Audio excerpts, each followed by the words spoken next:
Muy bien.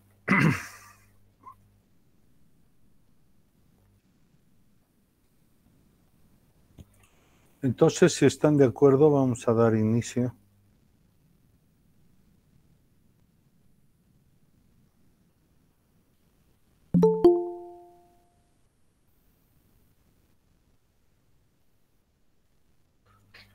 Vamos a dar inicio. ¿Se ve y se oye? Sí, doctor.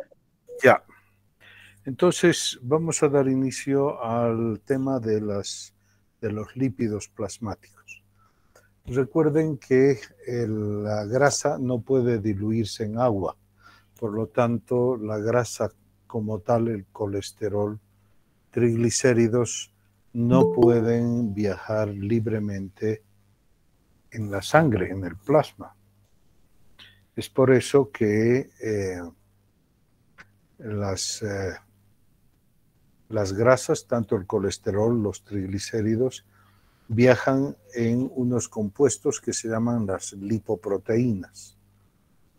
Las lipoproteínas son unos compuestos que en mayor o menor concentración están cargados de colesterol, de triglicéridos, de fosfolípidos y de proteínas, ya que las proteínas le dan su característica o su capacidad de función, ¿no? Y de ahí están las apoproteínas. Entonces, nosotros tenemos que las lipoproteínas son las mismas, a pesar de que tienen distinta denominación, y dependen de la cantidad de colesterol, triglicéridos que llevan dentro. Y también depende de la calidad de las apoproteínas que lleva dentro. Entonces, en los lípidos plasmáticos se habla de las dislipidemias y nosotros manejamos libremente la palabra de que está con colesterol alto, colesterol bajo, y en realidad es que están altas o bajas las lipoproteínas, ¿no? Se hizo un estudio en Cochabamba para poder determinar el porcentaje de síndrome metabólico. Esto se hizo el año 2007. Se hizo el estudio a nivel de toda Latinoamérica y en Cochabamba se vio que la obesidad abdominal, en la mujer, perdón, esto es en mujeres menopáusicas, o sea, climatéricas, después de los 50 años. Y se vio que la mujer en esa edad, y sobre todo a partir de los 50, no tenía una obesidad abdominal importante, lo cual quería decir que la cantidad de LDLs o de colesterol total no era significativa. Sí había una buena incidencia de hipertensión arterial. Había un 7% que era lo que se manejaba en esa época de prevalencia de diabetes, pero lo que sí se encontró importante es de que un buen porcentaje tenía las lipoproteínas de alta densidad, o las HDL, que las vamos a llamar directamente por su sigla, tenía alta, al igual que los triglicéridos totales. Y esto hizo de que evidentemente en Cochabamba la mujer climatérica tenga un tipo de dislipidemia que no era la que se compartía en otros lugares del mundo, donde el colesterol total y las LDLs estaban más altas, ¿no? Entonces nosotros estábamos en el grupo que se llama de riesgo residual. ¿Qué quiere decir el riesgo residual? Quiere decir que si nosotros hacemos una encuesta de la cantidad de personas con colesterol total, con colesterol LDL, o sea, lipoproteínas de densidad baja, vamos a ver que el porcentaje es importante y que con el tratamiento con las estatinas se logra un éxito de un 35-38% de reducción, primero de las concentraciones de LDL y también una reducción de la mortalidad. Y entonces la gente empezó a preguntarse, bueno, dijo, qué bien, qué bueno lo que estamos utilizando, las estatinas y ahora las otras moléculas más que saltan. Entonces, bueno, resulta que se logra un 35% de reducción. ¿Y qué pasa con el otro 65%? Y entonces se vio que el otro 65% se moría de infarto. Y entonces se preguntaron por qué.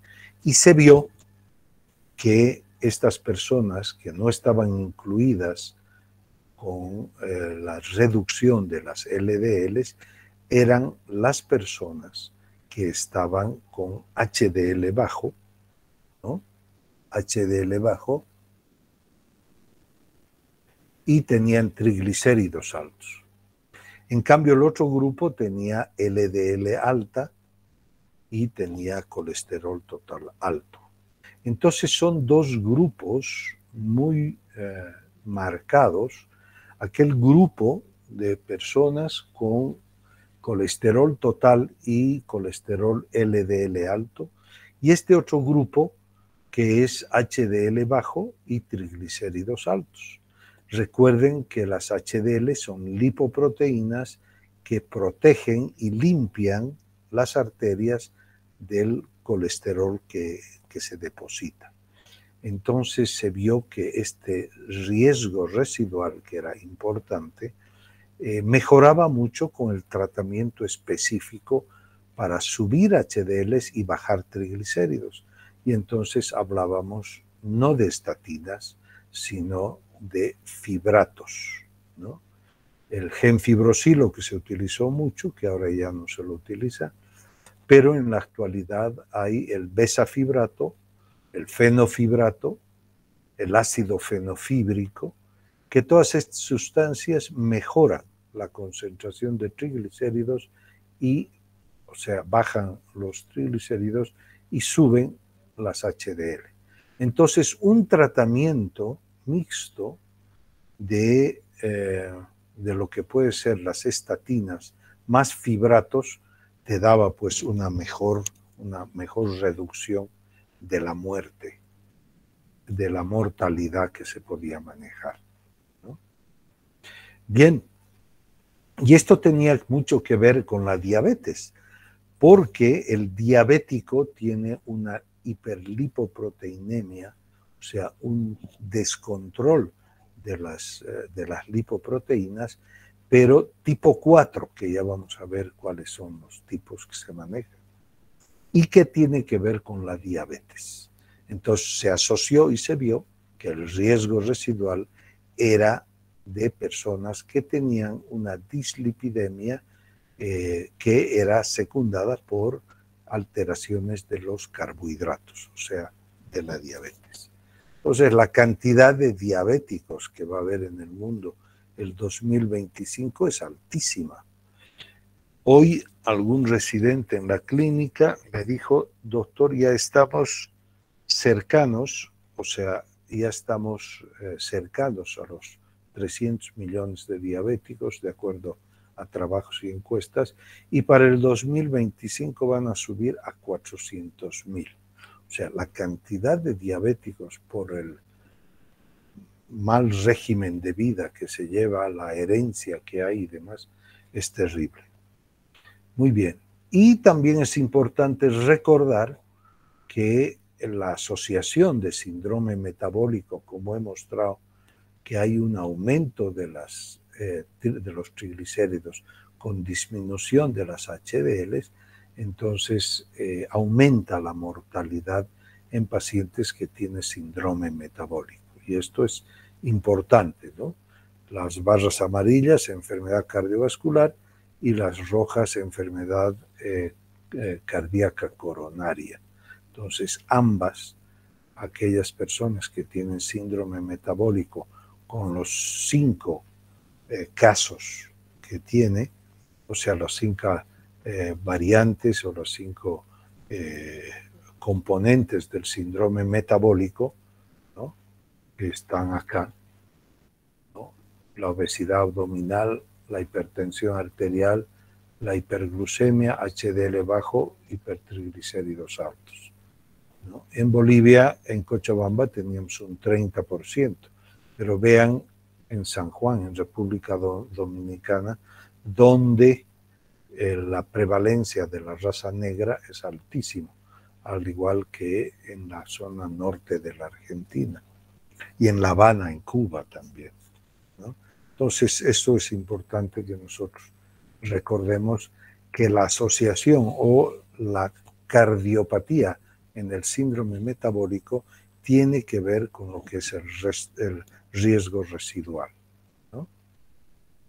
Acá se dice que ya basta que estén 3 elementos, con 3 elementos de lo que es el síndrome metabólico, pues ya se duplica prácticamente la enfermedad cardiovascular.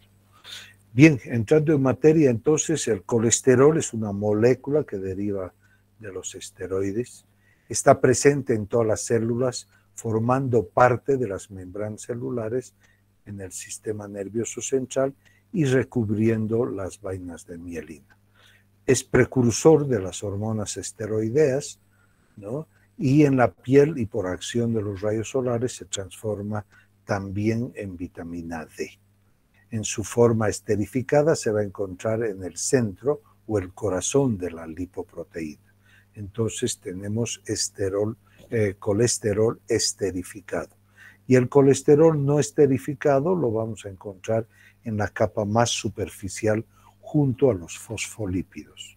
Los fosfolípidos juegan un papel de combustible en la lipoproteína.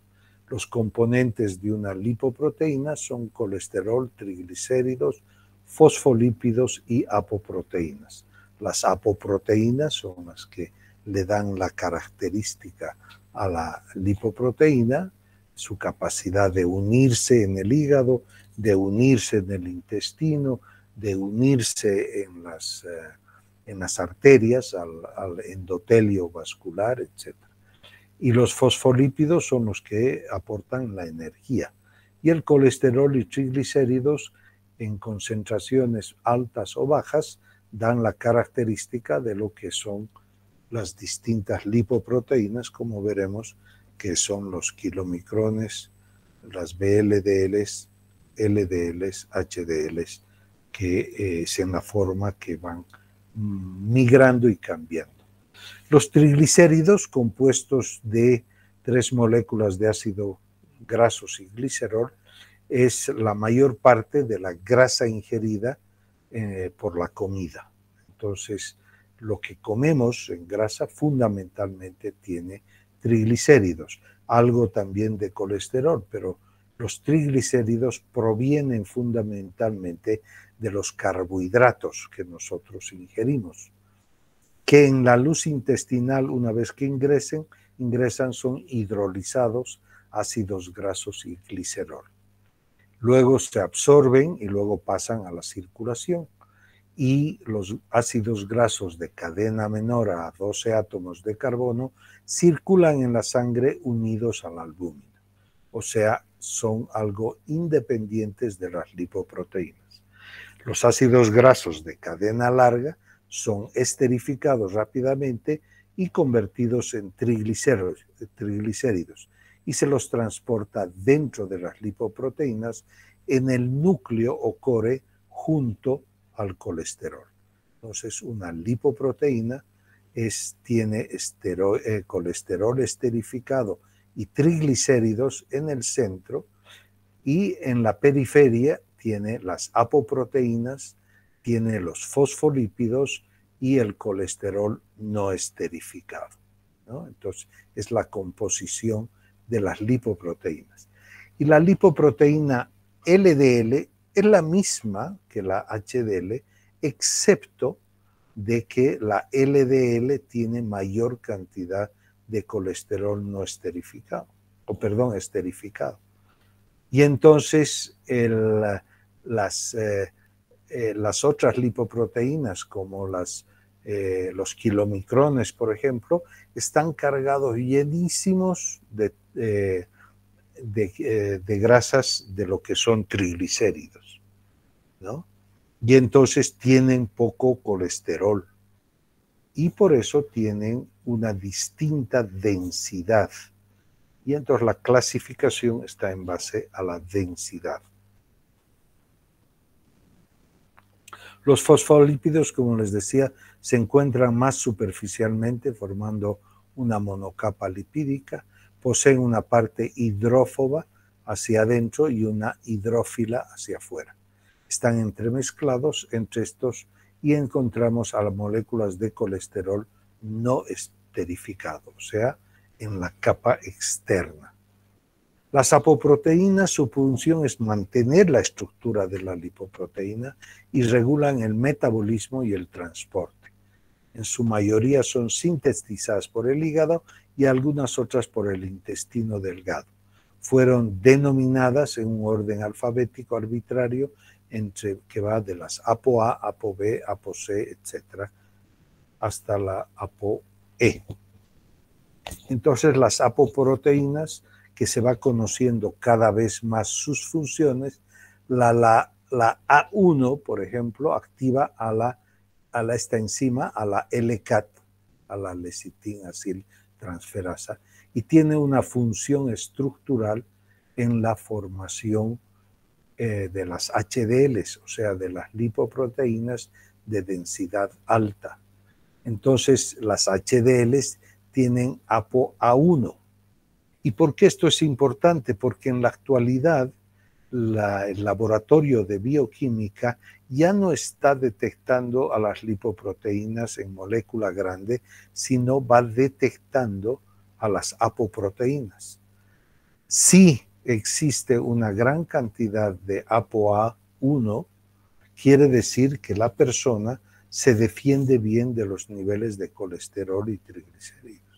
En cambio, si tiene mucha B100, entonces esta es que está muy ligada hacia lo que es el colesterol y hacia la formación de aterosclerosis, ¿no? Entonces, ligado para el receptor de la LDL, función estructural en VLDL, IDL, LDL, necesaria para el ensamble y secreción de las VLDLs. Las VLDL son las Very Low Density Lipoproteins, que son las lipoproteínas de densidad muy baja. Y entonces estas VLDLs más bien son el paso que hay entre lo que son los triglicéridos cargados en las HDLs y que pasan hacia lo que son las LDLs. Y las VLDLs tienen una reacción intermedia con las IDLs, que quiere decir lipoproteínas de densidad intermedia. Habitualmente no se detecta IDLs en la sangre. Y si se detecta, quiere decir que hay una alteración importante en el paso de lo que son las VLDLs hacia las LDLs o de las LDLs hacia las VLDLs. Entonces se forman las IDLs. Y así tenemos la función de las distintas apoproteínas. Entonces, ¿qué son las lipoproteínas? Son macromoléculas que estructuralmente están formadas por una parte lipídica, otra parte proteica, cuya función es empaquetar o cargar o transportar los lípidos que son insolubles en el plasma, que provienen de los alimentos a nivel intestinal, y también cargan con los sintetizados en nuestro organismo, fundamentalmente el hígado, y se llaman las lipoproteínas de origen endógeno, ¿no? Normalmente lo ingerido se transporta desde el intestino al hígado y del hígado a tejidos periféricos nuevamente y viceversa. Entonces, las lipoproteínas que conocemos está el kilomicrón, con apoproteínas, la ApoA, ApoB, ApoC, ApoE, los triglicéridos, el colesterol y los fosfolípidos. Entonces, como se ha dicho, el cuore el corazón está cargado de triglicéridos y colesterol esterificado, y en la periferia están las apoproteínas, colesterol no esterificado y los fosfolípidos. Entonces, estos se clasifican por su densidad, es decir, lo que se hace es pasar, se las deja en papel filtro y por la densidad van migrando estas sustancias. Las primeras, que son muy densas, son los kilomicrones, que son las lipoproteínas que se forman en el intestino después de una comida. De kilomicrones se transforman en VLDLs, que son lipoproteínas de muy baja densidad, y son menos densas que los kilomicrones porque van cediendo triglicéridos. Y estos triglicéridos se convierten en IDLs, o lipoproteína de densidad intermedia, que es momentáneo, tan momentáneo que cuando nosotros dosificamos en la sangre no aparecen IDLs. Y entonces de VLDLs, al perder triglicéridos, tienen mayor concentración de colesterol, la misma lipoproteína, y se convierte en LDL, es decir, con mayor carga de colesterol y menor carga de triglicéridos. Y luego, formándose en el intestino y también en el riñón, están las HDLs, que en términos generales se conoce como el colesterol bueno. ¿Por qué le llaman colesterol bueno? Porque las HDLs se forman de forma discoidal, así como un disco, y es por eso que no tiene mucha carga de colesterol esas HDLs. Y al viajar por la sangre van reuniendo y van limpiando las arterias de colesterol y se hacen redondas, ¿no? Y luego pasan a lo que es el transporte de colesterol, de lo que es de la carga que tiene de las HDLs hacia las LDLs. Y esto lo vamos a ver un poco en imagen para ver. Pero estas son las lipoproteínas, kilomicrones, VLDLs, IDLs, LDLs y HDLs. Los kilomicrones encontramos en mayor proporción, con gran proporción de triglicéridos, cargados en 55 y 95% de triglicéridos. No tiene mucha cantidad de fosfolípidos y colesterol.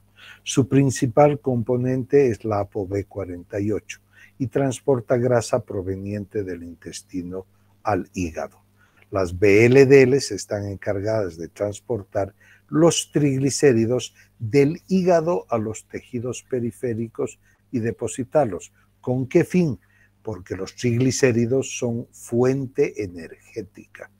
Entonces, una vez que los kilomicrones llevan triglicéridos y algo de colesterol al hígado, el hígado produce VLDLs para poder llevar desde el hígado hacia la periferia triglicéridos. Las LDLs, o proteínas de baja densidad, que los cardiólogos les encanta porque es en base a esto que ellos trabajan, ¿no? Los endocrinólogos trabajamos más en base a los triglicéridos y las HDLs, o sea, el riesgo residual. En cambio, las LDLs y las metas que los cardiólogos buscan es bajar las LDLs menos de 100 miligramos, inclusive con las nuevas terapéuticas bajan hasta 60, 50 miligramos de LDLs, ¿no? Y han encontrado que evidentemente hay menos mortalidad y menos aterosclerosis, de acuerdo, pero eso solo se puede con medicación, no se puede con dieta. Entonces las LDLs, lipoproteína de baja densidad, son las encargadas de transportar el 75% del colesterol por todo el organismo. Pueden depositarse en las paredes arteriales, dando lugar al proceso llamado de oxidación, causado por una molécula inestable llamada los radicales libres de oxígeno o los ROS. La forma oxidada resultante de las LDLs hace que los glóbulos blancos, los macrófagos, del sistema inmunológico se agrupen formando una sustancia grasa llamada ateroma, ¿no? que causa una inflamación de la pared arterial. A medida que el proceso continúa, las paredes arteriales se van estrechando paulatinamente y a medida que crece la placa de aterosclerosis o el ateroma, se reduce el flujo sanguíneo y da lugar a lo que son las anginas de pecho o dan lugar hacia lo que son las lesiones a nivel de la circulación cerebral y también a nivel de la circulación de las extremidades inferiores, ¿no? Las HDLs o lipoproteínas de alta densidad son las que sirven para remover el colesterol de las paredes de las arterias y llevarlas nuevamente al hígado. Niveles altos de HDL superiores a 45 miligramos decilitro se considera que protegen de manera efectiva las arterias y contribuyen a prevenir las anginas de pecho o infartos. En un estudio, los niveles de HDL por debajo de 35 fueron estrechamente predictivos de muerte por enfermedad arterial coronaria. Entonces ya vamos a ver los valores normales, pero las mujeres normalmente tienen mayor cantidad de HDL. Entonces estamos hablando de la estructura de la lipoproteína, que están formadas en parte por una parte lipídica y otra parte proteica, como se ha dicho. Entonces acá están las características de las lipoproteínas. El kilomicrón tiene un diámetro entre 500 y 5000 Armstrongs, una densidad menor a 0,94, ¿no? Tiene un origen porque están cargadas de grasa, entonces esto es generalmente flota. Tienen una movilidad desde el origen, que es el intestino, y fundamentalmente están cargados de triglicéridos alimentarios y tienen estas distintas apoproteínas. Las VLDLs, que tienen este tamaño, tienen esta densidad. La relación de 0,94 o de 1,006, porque así hay que leer, no hay que leer como 1006, sino se lee como 0,94 o 1,006, que es la densidad comparada con el agua. Y de acuerdo a lo que antes se conocía como la motilidad electroforética o la llamada electroforesis de proteínas, entonces ocupaba la curva pre-beta. Las VLDL fundamentalmente son triglicéridos endógenos producidas por el hígado y con estas apoproteínas. Las IDLs, que son vías de paso, tienen una densidad algo mayor de 1,019 y tiene ya una mezcla de colesterol y triglicéridos, ¿no? Y tiene esta apoproteína que es la B100, que no es positiva en el organismo. Las LDLs, entonces, que tienen este tamaño, tienen esta densidad, fundamentalmente cargan colesterol y el colesterol esterificado, ¿no? Y tienen esta apoproteína que ya digo que cuando se determina esto, quiere decir que el paciente tiene mayor riesgo de aterosclerosis. Y las HDLs que tienen esta densidad, que son alta densidad, ocupan la curva en la electroforesis, el segmento alfa, están llenos de colesterol, ¿no? Y colesterol no esterificado. Entonces, y tiene estas apoproteínas y sobre todo la ApoA1, ¿no? Y las lipo-A, que son LDLs más pequeñas, pero de alta densidad, ¿no? Y están cargadas de colesterol y también tienen la ApoB100.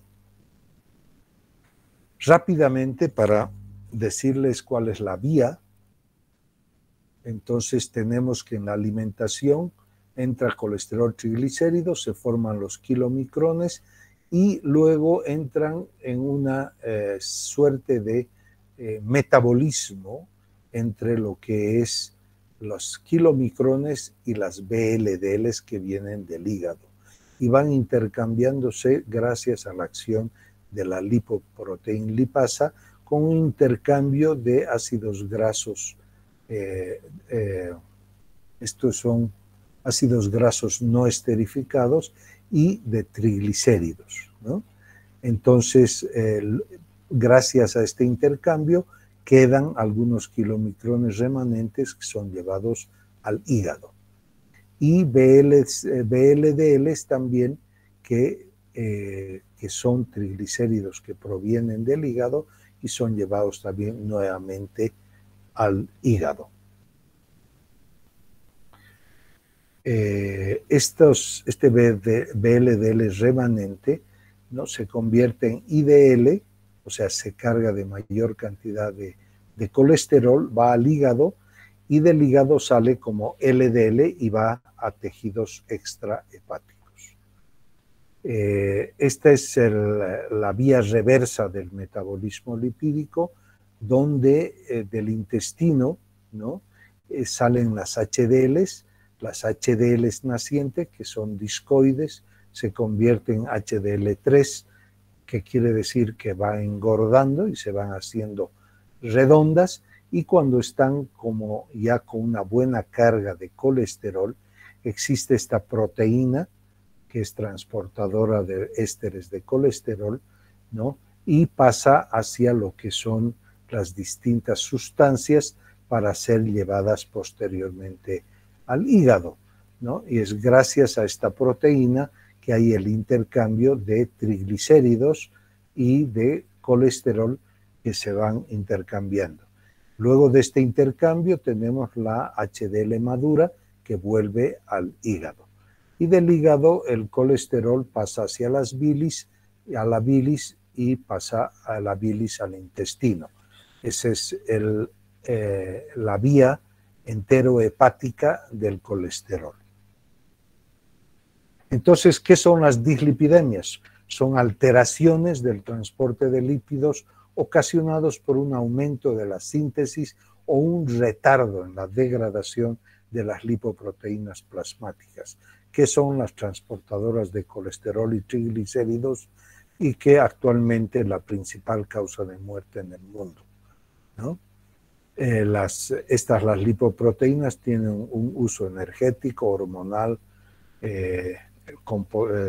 son parte de membranas y parte también a nivel digestivo.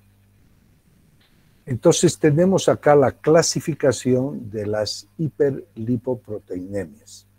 Hablamos de la hiperlipoproteinemia tipo 1, aquella que tiene fundamentalmente kilomicrones y tiene una gran cantidad de triglicéridos. La 2A, que se la conoce también como hiperbeta lipoproteinemia, está cargada de colesterol y tiene triglicéridos normales y fundamentalmente tiene LDLs, la hiperlipoproteinemia 2A. La hiperlipoproteinemia 2B tiene aumento de la cantidad de colesterol en esa lipoproteína y también aumento en la cantidad de triglicéridos. Y contiene fundamentalmente LDLs y VLDLs. La tipo 3 o disbeta lipoproteinemia está cargada de lipoproteínas IDLs. Y esta alteración es una alteración genética donde existe un bloqueo del paso de VLDLs a LDLs. La tipo 4, que es la que nos interesa a los endocrinólogos y es la que está en relación con el riesgo residual, ¿no? Tiene baja cantidad de colesterol, pero tiene alta cantidad de triglicéridos y sobre todo tiene menor cantidad de HDLs. Entonces, fundamentalmente tiene VLDLs producidas, triglicéridos producidos por el hígado. Y la tipo 5, que tiene regular cantidad de colesterol, pero gran cantidad de triglicéridos. Entonces, esta clasificación de las hiperlipoproteinemias, que tiene muchos años, pues todavía se mantiene. Muy bien. Entonces, los cuadros se pueden clasificar en hipercolesterolemias familiares, donde existe una gran cantidad de hiperlipoproteinemias con gran cantidad de apoproteínas B100. La hipertrigliceridemia familiar, en la cual existe un predominio de triglicéridos con baja cantidad de triglicéridos, ¿no? Las mixtas, en las cuales encontramos triglicéridos altos y colesterol alto. Recuerden esto, que en el síndrome metabólico, ¿no?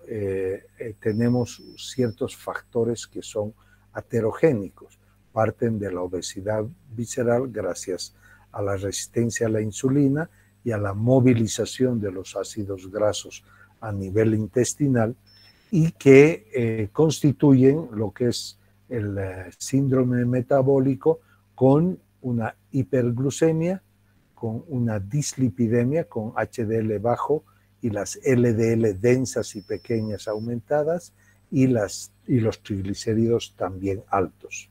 Parte del síndrome metabólico está la hipertensión arterial y en algunos casos hay aumento de las PAI-1, dando posibilidad a que exista un aumento de la coagulación, ¿no? Esta disfunción endotelial lleva a una inflamación del endotelio con una PCR, proteína C reactiva, muy aumentada. Y en algunos casos hay una microalbuminuria. La formación de la placa de ateroma parte del depósito de LDL a nivel del endotelio, luego penetra en la capa submucosa, ¿no? Y atrae por quimiotactismo a los macrófagos. Viene el macrófago, se come las LDLs y se forma una célula espumosa.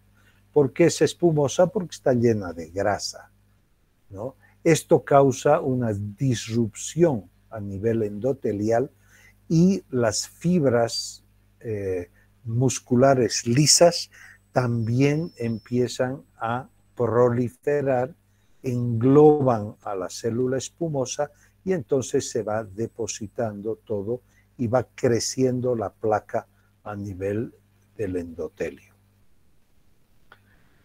Entonces tenemos que se ha visto que las dislipidemias en adultos con diabetes, pues en el diabético existen no tanto colesterol elevado, pero sí hay una mayor tasa de hipertrigliceridemia en los diabéticos, tanto varones como mujeres. En las metas de tratamiento en el diabético, sin enfermedad coronaria y sin factores de riesgo, nosotros podemos mantener las LDLs alrededor de 100, con un máximo de 130 miligramos por decilitros de LDL. Y de HDL tiene que ser mayor a 40 miligramos decilitro y en las mujeres mayor a 50 miligramos decilitro. Y los triglicéridos hay que mantenerlos por debajo de 150. Y pacientes diabéticos con factores de riesgo o enfermedad coronaria, las LDLs deben estar por debajo de 70, ¿no? Y esto se consigue solamente con medicación. Las HDL tienen que estar por encima de 40 y los triglicéridos por debajo de 150. ¿Cómo tratar? Cambios terapéuticos en el estilo de vida, dejar de fumar, mayor actividad física, una dieta importante, sobre todo si nosotros nos fijamos, existen 2 o 3 dietas que se aceptan ya a nivel mundial, y es que para bajar de peso podemos hacer la dieta cetogénica con la abolición total de carbohidratos, o la dieta intermitente, que ya ustedes saben cómo es, que son horas de ayuno, ¿no? Hay personas que hacen 6 horas de ayuno diarias, otras 8, otras 12, ¿no? Y cuando comen, pues se cuidan de no comer mucho, pero pueden comer varias cosas. Esas son las dietas para adelgazar. Y la dieta para mantener el peso es la dieta mediterránea por excelencia. Todo esto lo encuentran ustedes en el internet. Entonces, hay que hacer cambios en el estilo de vida, dejar de fumar, mayor actividad física, la dieta y sobre todo perder peso en las personas que están con sobrepeso u obesidad. Y en la farmacoterapia tenemos 3. En realidad hay una más que tiene que ver en los tratamientos superagudos, cuando queremos bajar las LDLs a menos de 70, menos de 50. En la farmacoterapia tenemos las estatinas, ¿no? Que tenemos la atorvastatina y la bueno, antes se tenía la rosuvastatina, pero ahora tenemos la atorvastatina y la, ay, se me ha ido, la ¿cómo es? Ahorita me voy a acordar. Eso es para tratar los niveles de colesterol. O sea, es rosuvastatina y atorvastatina, esas son las 2. Y los fibratos que sirven para combatir lo que son los triglicéridos, sobre todo, o en el tratamiento del riesgo residual. Y el ezetimibe, que es una sustancia que inhibe la recaptación de colesterol por vía a nivel del intestino. Entonces, el colesterol sale como bilis al intestino, es útil para la absorción de grasas, pero el colesterol vuelve otra vez a la sangre y se incorpora hacia lo que es la vía metabólica del colesterol. Con el ezetimibe se evita que el colesterol que ha salido como bilis se lo vuelva a reabsorber. Entonces, ¿dejar de fumar incrementa los niveles de colesterol? Sí, hay estudios que han demostrado que el dejar de fumar incrementa los niveles de colesterol HDL, ¿no? Sin embargo, las HDL vuelven a sus niveles después de dejar de fumar, ¿no? ¿Cómo es? A niveles normales, luego de 30 a 60 días de dejar de fumar, ¿no? Las HDL normalmente están bajas. En 8 mujeres que fumaban más de una cajetilla por día por 5 años, los niveles de HDL se incrementaron de 51 a 64 miligramos luego de dejar de fumar solamente 2 meses. Entonces, el dejar de fumar es imperativo para subir los niveles de HDL. ¿Hay cambio de peso con la actividad física? Sí se ha demostrado que hay, ¿no? Y tenemos que la actividad física alta, vigorosa y demás, logra hacer un cambio de peso importante. Entonces, el ejercicio físico también es importante en el tratamiento.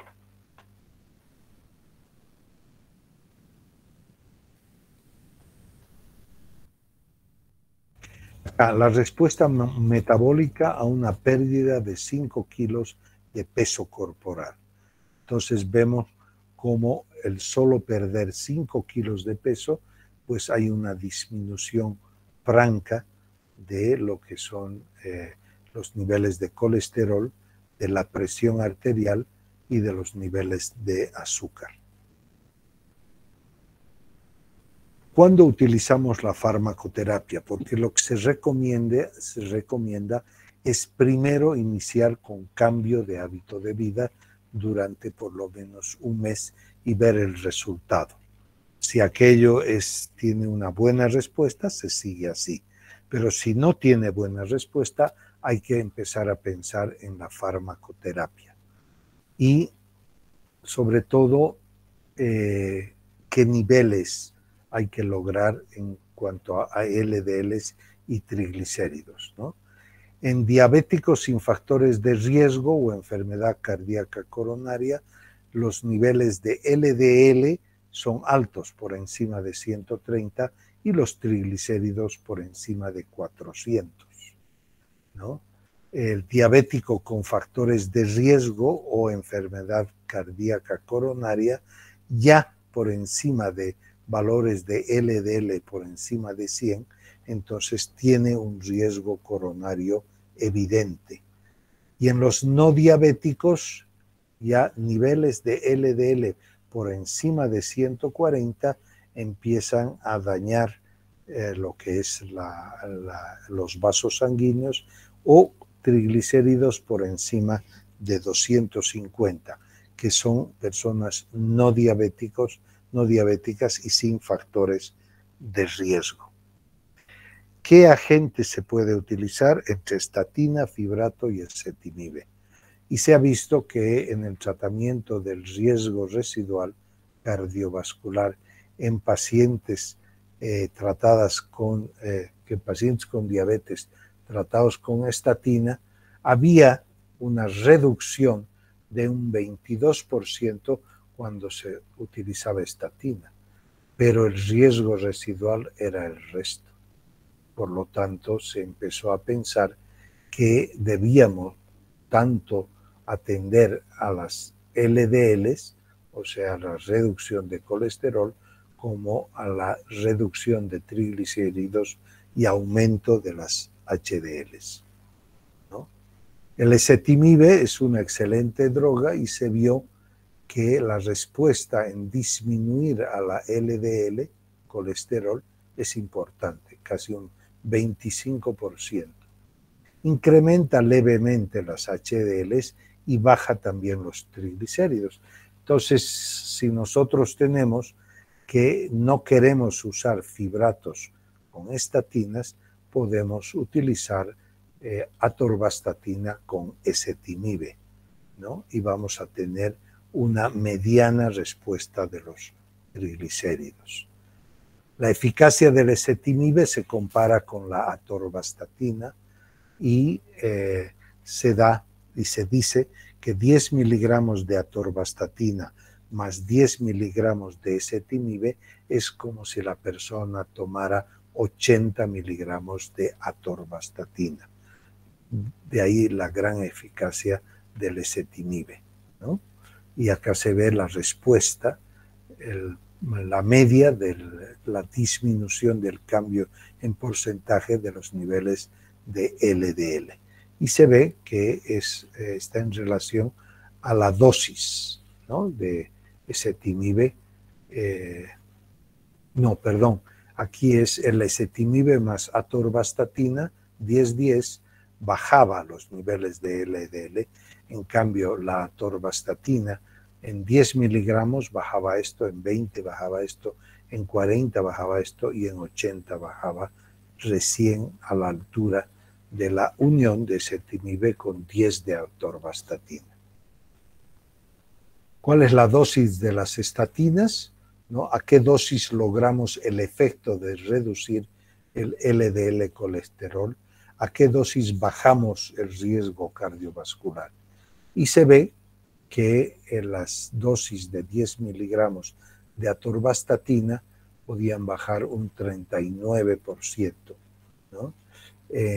También tenemos las distintas estatinas, como la fluvastatina, la lovastatina, que ya no se usa, la pravastatina y simvastatina, que está entrando al mercado en Cochabamba. Entonces, las dosis, o sea, el efecto de las estatinas que disminuyen las LDLs son dosis dependientes. Si comparamos el efecto de la rosuvastatina versus el doble de atorvastatina, vemos que la rosuvastatina es más potente que la atorvastatina, pero la atorvastatina tiene un efecto pleiotrópico, que quiere decir que tiene, además de bajar el colesterol, tiene otros efectos como pueden ser efectos antiinflamatorios sobre la pared arterial o efectos también que evitan la coagulación. Pero la rosuvastatina es más potente que la atorvastatina, ¿no? Y ahora hay una última que es la pitavastatina. Pitavastatina que actúa muy bien sobre las LDLs y sobre los triglicéridos. ¿Qué pasa si nosotros antes uníamos al o sea, a la estatina con el gen fibrosilo? Entonces se producía la rhabdomiólisis o destrucción del tejido muscular estriado, ¿no? Otras estatinas que no las tenemos acá, los secuestradores de ácidos biliares, ¿no? Los fibratos sí tenemos, pero el ácido nicotínico no tenemos. En Santa Cruz de contrabando hay. Entonces, ¿cuáles son nuestras prioridades en el tratamiento del diabético? Es elevar fundamentalmente las HDLs. Y para esto hay cambios del estilo de vida, la dieta, evitando los carbohidratos totalmente, el ejercicio físico y los niveles, un control de los niveles de azúcar o de glucemia. Y para esto, pues podemos utilizar fibrato o el consumir omega 3, que por fin han salido estudios en los cuales se ha visto que omega 3 produce una reducción del porcentaje de mortalidad en las personas con riesgo residual. Entonces debemos reducir los triglicéridos, o sea, aumentar las HDL y bajar los triglicéridos en los diabéticos. Y esto se logra con control de la glucemia, el uso de fibrato, ya no el gen fibrosilo, ya no juega, estatinas, ¿no? Si es que las LDLs estuvieran altas, y ácidos grasos omega 3 poliinsaturados. Muy bien, hasta ahí yo creo que le hemos dado un buen repaso a lo que son lípidos y su tratamiento. No sé si tienen alguna consulta, pregunta.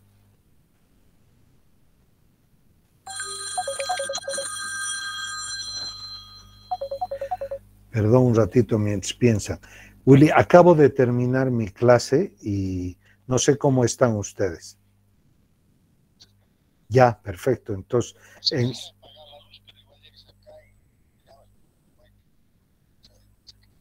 ya te llamo. Ya, es pasando, subiendo más allá por la Potosí y de la... Eso es, media cuadra. Excelente, listo. Chao, chao. Bueno, me llaman.